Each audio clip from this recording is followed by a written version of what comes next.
The Arab-Israeli conflict is one of the world's most significant, contentious, and longest conflicts. It started in 1948 with the establishment of Israel and it is ongoing to this present day. This video is going to be putting forward the argument that it was inevitable, the conflict, and I'm going to go into a historical background. I'm going to go into the events that occurred after the conflict actually started and put forward a case as to why I think it was inevitable. So first and foremost, the background. So there's two different backgrounds to this sort of. You've got the short/medium term background, a few decades before the conflict started, when Israel was established, and you've got very long term, centuries/millennia long historical precedents and events and ideas. So I'm going to first start off with the long-term historical aspect, which is quite brief. So fundamentally, the Israeli sides believe that they have a right to that land due to religious precedent, that is a promised land that was promised to them via religious scripture. Obviously, in Palestine, Palestine is the epicenter of the Arab-Israeli conflict. Palestinians believe that because they are the native inhabitants of those lands for hundreds of years, they have the right to autonomy in that land, to their own state. Certainly to coexist with Jews, but fundamentally the right to exist and govern themselves in that land. So that's pretty much fundamentally the long-term, historical causes of this conflict, which are extremely important. But as important, if not more important, arguably, is what happened in the late 19th to the early 20th century. So in the late 18th century, the idea of Zionism, the Jewish settlement to their own historical homeland, which I touched upon, this came into fruition. It's an idea that was put forward by someone called Theodor Herzl, and it was endorsed by various governments, various people of importance in the 20th century. So the most important entity that endorsed this was the British Empire in 1917 through the Balfour Declaration. And the British Empire controlled this Palestinian area, which consists of modern Israel, the West Bank and Gaza, so essentially Israel and Palestine. They controlled that when they took it from the Ottomans towards the end of World War I, until Israel was actually established. So in 1917, the Balfour Declaration happened, and it was almost an inevitability that the Ottomans were going to be defeated by the British. So the plans were being drawn up for what was going to happen with this geopolitical entity in the years coming. So that happened, and what we saw during that time was a shift from historical coexistence between Jews, Christians, Muslims, all people alike, to sectarian conflict. There were many cases of violence, and this sort of precipitated the ground for the civil war in Mandatory Palestine in 1947 to 1948, which culminated in the establishment of the State of Israel and the First Arab-Israeli War. And along with that, you have the Palestinian Nakba, their displacement, and the beginning of this Arab-Israeli conflict officially with the establishment of the Israeli state, as I said. So that's pretty much the brief background.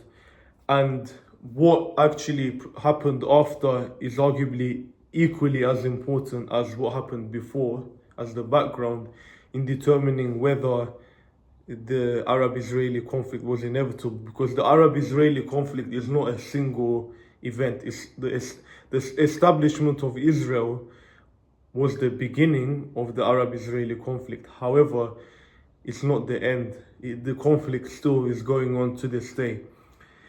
So obviously, as I said, the first Arab-Israeli war happened 1948.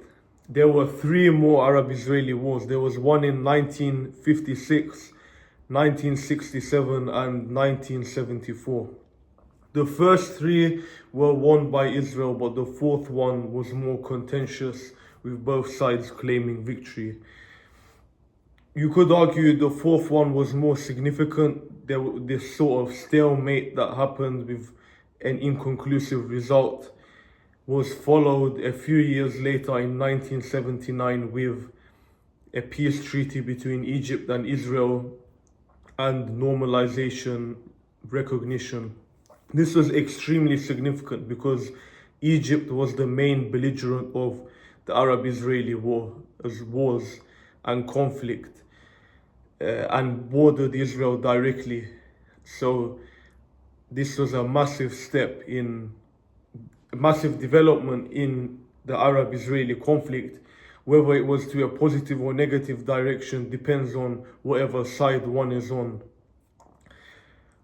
What we have now is a state of partial normalization because 4 decades after Egypt and Israel's peace treaty with normalization and recognition, you have the Abraham Accords in Trump's first term, where many Arab states recognized Israel. This bilateral relationship was established. And as a result, the partial normalization comes closer to full normalization. There's only a few Arab states now that do not recognize Israel, namely Saudi Arabia and a few others. So the situation since then, in terms of Arab states and Israel, as I said, is partial normalization, but with varying degrees of tensions. And in terms of conflict, since the Arab-Israeli war in 1974, there's never been a full-on Arab versus Israeli conflict between various Arab states and Israel. As I said before, the epicenter of the Arab-Israeli conflict is in Palestine. However, you can't really consider wars like the Gaza war, which is ongoing today, as part of the as an Arab-Israeli war. It's 100% a part of the Arab-Israeli conflict, but it's not an Arab-Israeli war. Because furthermore, you've also got indirectly or directly, Hamas being backed by Iran.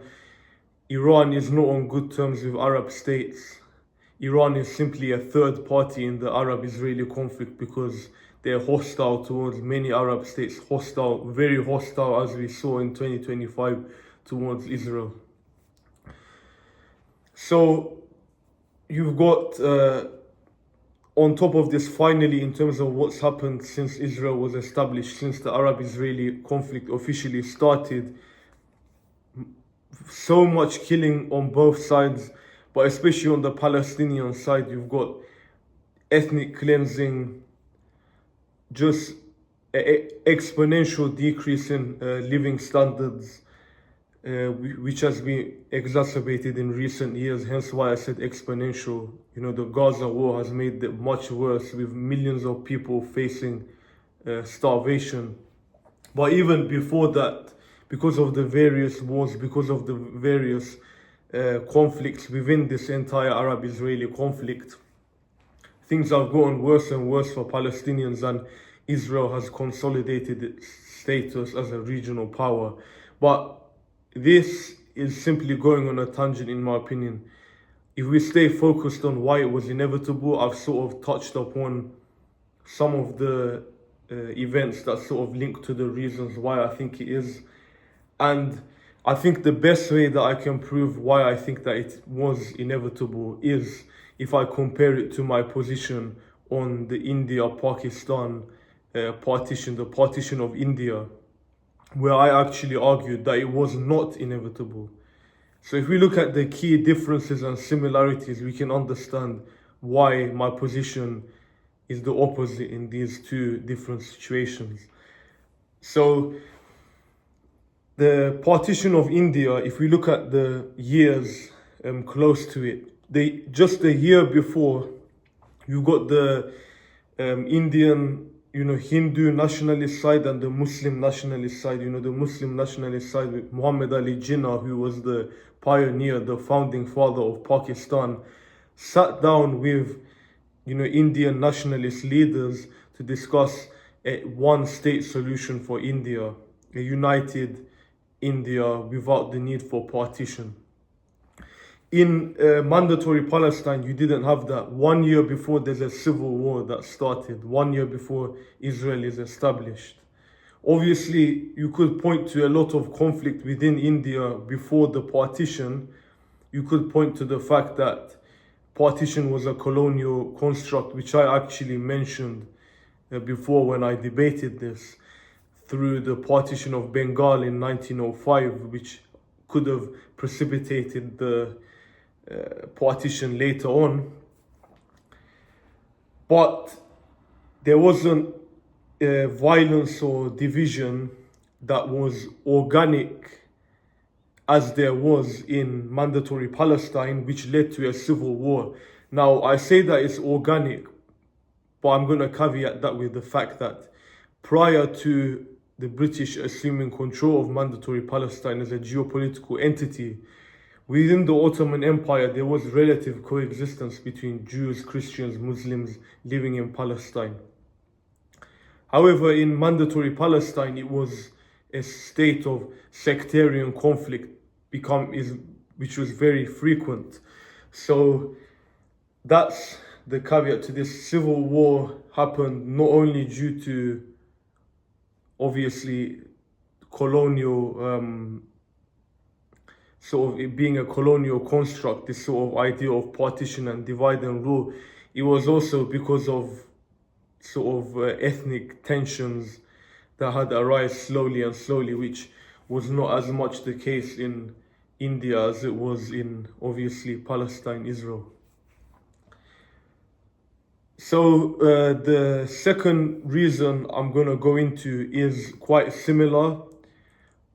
It's about mandatory Palestine. It's that the British Empire, Britain, endorsed Zionism in 1917, as I mentioned, the Balfour Declaration.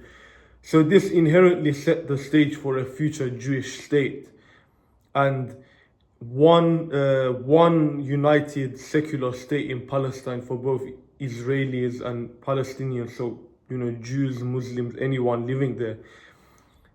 It was not possible. It was irreconcilable, the idea of a secular one state for all people versus a Jewish state designed for Jewish people, which I'm not saying is inherently bad, but it's simply incompatible with one secular state for all people of that area.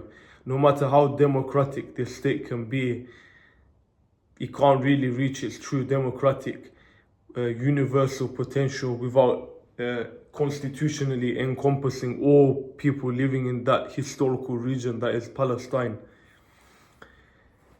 So the British Empire's endorsement of Zionism facilitated the later creation of Israel and obviously the Arab-Israeli conflict that would inevitably rise from this, because the Arabs would never accept it. The third reason is, as I mentioned before, the lack of full normalization and recognition of Israel, and obviously Israel doing the same with these Arab states. It simply laid the groundwork for this long-lasting conflict. The fact that this Jewish state was not going to be accepted by pretty much all the Arab states that existed then. So that's pretty much it. Why I think it was inevitable. I wanted to draw the comparison with India because they happened very similar in time.